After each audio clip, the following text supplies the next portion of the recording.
UP के श्रावस्ती में महिला से मारपीट कर लूट करने वाले 2 आरोपियों का एनकाउंटर, 3 आरोपी हुए गिरफ्तार।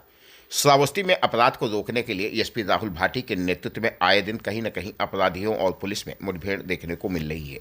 वहीं अपराधियों का हाफ एनकाउंटर करके ऑपरेशन लगड़ा के तहत जिले को अपराध मुक्त करने के लिए श्रावस्ती पुलिस जुटी हुई है। इसी सिलसिले में एक महिला से मारपीट कर लूट जैसी घटना को अंजाम देने वाले 2 आरोपियों को ऑपरेशन लगड़ा के तहत उनका एनकाउंटर किया गया और 3 लोगों को गिरफ्तार किया गया। उत्तर प्रदेश के श्रावस्ती जनपद के नवीन मॉडर्न थाना क्षेत्र में महिला से मारपीट कर लूट करने वाले 3 आरोपियों को पुलिस ने गिरफ्तार कर लिया है, जिनमें से 2 साथी बदमाश पुलिस मुठभेड़ में घायल हो गए हैं, जिनके पैर में गोली लगी है। तीसरा आरोपी भागने की कोशिश कर रहा था, लेकिन पुलिस ने घेराबंदी कर उसे भी पकड़ लिया। नवीन मॉडर्न थाना क्षेत्र के बीरपुर मार्ग के परशुरामपुर मोड़ के पास रिजवान, राहुल, विशाल ये अपने गैंग के साथ मिलकर 2 दिन पहले लूट जैसी घटनाओं को अंजाम दिया था और अक्सर वो यहाँ लूट जैसी घटना को अंजाम देते थे। लेकिन पुलिस ने मुखबिर की सूचना पर घेराबंदी करके रिजवान और विशाल को उस वक्त गोली मारी जब उन्होंने पुलिस पर गोलियों की बौछार कर दी। वहीं पुलिस ने उनके 3 साथियों को भी घेराबंदी करके गिरफ्तार किया है और आगे की कार्रवाई में जुट गई है।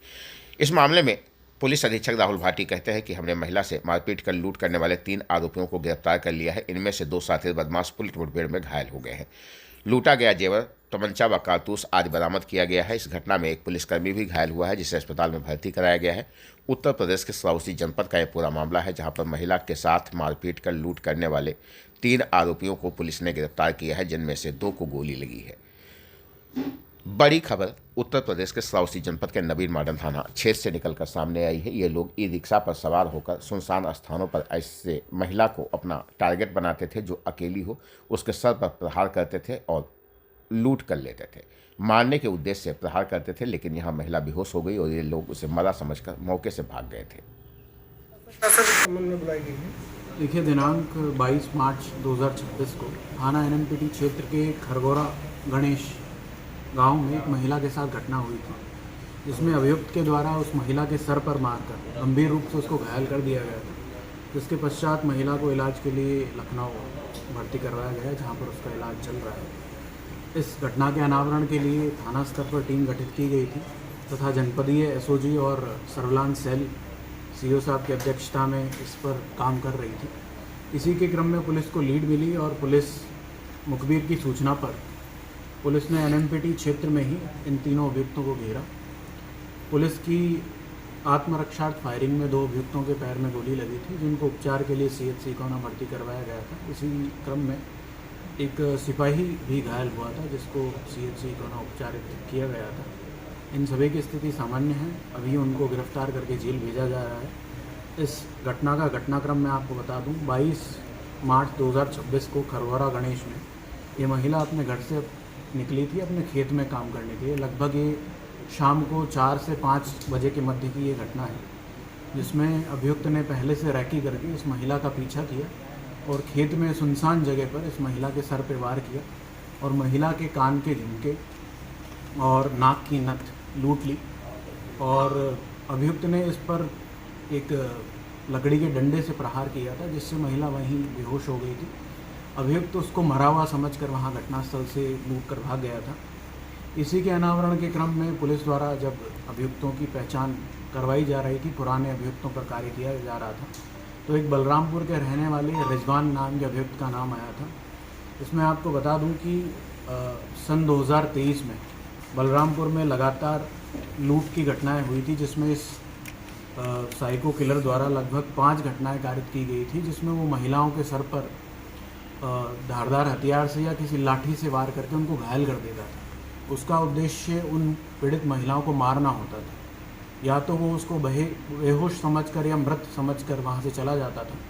इसी में एक 211/2023 मुकदमा लिखा गया था, जिसमें इसी प्रकार की लूट की घटना कारित की गई थी, जिसमें महिला की मृत्यु हो गई थी, जिसमें 302 की धारा बढ़ाई गई थी और अभियुक्त जेल में गया था। अभियुक्त 2023 के बाद से जेल में था। अभी लगभग 1.5 महीने पूर्व जमानत पर बाहर आया था। ये अपने 2 पुराने साथियों राहुल यादव और विशाल सोनी के साथ इन्होंने फिर से इस प्रकार की घटना कारित करने की प्लानिंग की और 22 तारीख को इस प्रकार की घटना को अंजाम दिया। इसमें राहुल यादव नाम के युवक द्वारा, जिस पर एक लूट का मुकदमा पंजीकृत है, उसके द्वारा उसकी जो बैटरी वाली ई रिक्शा होती है उसके द्वारा ये रिजवान बलरामपुर से अपने घर से बैठकर यहाँ पर आया था और विशाल सोनी नाम का युवक है जो इन सभी का चोरी का माल खरीदता है और घटना में भी इनकी प्री प्लानिंग होती है इन तीनों अभियुक्तों की। तो इन तीनों अभियुक्तों के द्वारा ई रिक्शा में बैठकर घटनास्थल पर आए, घटना को अंजाम इनके द्वारा दिया गया। इन सभी की गिरफ्तारी कर ली गई है। रिजवान पर लगभग आधा दर्जन मुकदमे पंजीकृत हैं जो कि 394, 411, 413 आईपीसी के हैं और 302 आईपीसी का, जैसा कि मैंने आपको बताया, एक मुकदमा पंजीकृत है। इसी प्रकार से विशाल सोनी पर कुल 6 मुकदमे पंजीकृत हैं जो कि लूट, हत्या और एनडीपीएस से संबंधित हैं। राहुल यादव पर एक मुकदमा पंजीकृत है जो कि 309(6), 317 2 बीएनएस से संबंधित है। इन सभी अभियुक्तों के पास से लगभग लूट के जो आभूषण हैं, कान की बालियां, नाक की नथ और बिक्री का जो 2000 रुपये हैं वो बरामद हुए हैं। 2 देसी तमंचे 315 बोर, 2 खोखे कारतूस, 2 जिंदा कारतूस 315 बोर और एक मिस फायर्ड कारतूस बरामद हुआ है। 3 मोबाइल फ़ोन, घटना में प्रयुक्त हथियार, एक ई रिक्शा और एक मोटरसाइकिल बरामद हुई है। पूछताछ के दौरान जो चीज़ें सामने आई तो अभियुक्तों ने बताया कि वो सुनसान क्षेत्रों में ई रिक्शा से घूमते हैं और अपने टारगेट की तलाश करते हैं। खास करके जो महिलाएं अकेली जा रही हो और सुनसान क्षेत्र में, खेत में अपने काम से जा रही हो, ऐसी महिलाओं को निशाना बनाते हैं। योजनाबद्ध तरीके से वो उनको घेर कर प्रहार करते हैं, मारने के उद्देश्य से प्रहार करते हैं ताकि पीड़ित उनकी कभी पहचान ना कर पाए। तो उनको मृत समझकर जनरली उनके द्वारा छोड़ दिया जाता है। ऐसी एक घटना में एक महिला की पहले मृत्यु हो चुकी है और उनसे सोने चांदी के आभूषण लूट के ई रिक्शा से फरार होकर ये विशाल सोनी को बेच देते हैं। इस पूरे घटनाक्रम में इन तीनों अभियुक्तों को गिरफ्तार करके जेल भेजा जा रहा है और पुराने जो मुकदमे हैं उनमें इनकी जो जमानत थी वो रद्द की जाएगी और प्रभावी पैरवी करके इनको कठोर से कठोर सजा दी जाएगी। 24 मार्च को रात्रि तकरीबन 11:30 के बजे सूचना प्राप्त हुई कि थाना एनएमपीटी क्षेत्र में एक मुठभेड़ हुई है। मुठभेड़ की सूचना पर थाना प्रभारी, सीओ एवं अन्य अधिकारी मौके पर पहुंचे। मेरे द्वारा भी घटनास्थल का निरीक्षण किया।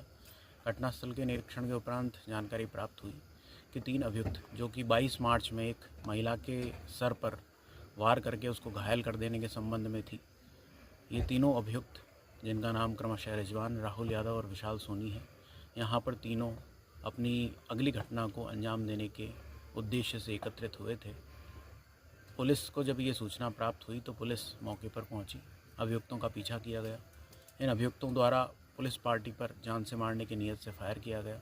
पुलिस द्वारा आत्मरक्षार्थ की गई जवाबी फायरिंग में 2 अभियुक्तों के पैर में गोली लगी है। हम तीसरा अभियुक्त, जो कि भागने में कामयाब रहा था, उसको पुलिस पार्टी द्वारा पीछा करके पकड़ लिया गया था। इन दोनों अभियुक्तों को उपचार के लिए सीएचसी इकोना में भर्ती किया गया है। इस दौरान एक सिपाही को भी चोट आई है जिसको इलाज के लिए सीएचसी इकोना में भर्ती किया गया है। अन्य विधिक कार्रवाई थाना एनएमपीटी पर की जा रही है। गौरतलब है कि ये तीनों अभियुक्त 22 मार्च को एक महिला के साथ घटना हुई थी जिसमें इन अभियुक्तों के द्वारा इस महिला के सर पर एक लकड़ी के डंडे से मारकर चोटिल कर दिया गया था, जो कि गंभीर अवस्था में फिर उसको उपचार के लिए लखनऊ रेफ़र किया गया है और उससे कुछ कान की बाली और नाक की नथ लूट ली थी। इसमें मुख्य अभियुक्त रिजवान, जिसके ऊपर लगभग आधा दर्जन इसी प्रकार के मुकदमे दर्ज हैं जो कि लूट से संबंधित हैं, और एक लूट और हत्या का भी मुकदमा दर्ज है। इसी प्रकार से दूसरा अभियुक्त राहुल यादव, इस पर भी काफ़ी मुकदमे दर्ज हैं, और विशाल सोनी जो तीसरा अभियुक्त है, इस पर भी इसी संबंध में काफ़ी मुकदमे दर्ज हैं। इन तीनों अभियुक्तों की गिरफ्तारी करके इनको जेल भेजा जाएगा।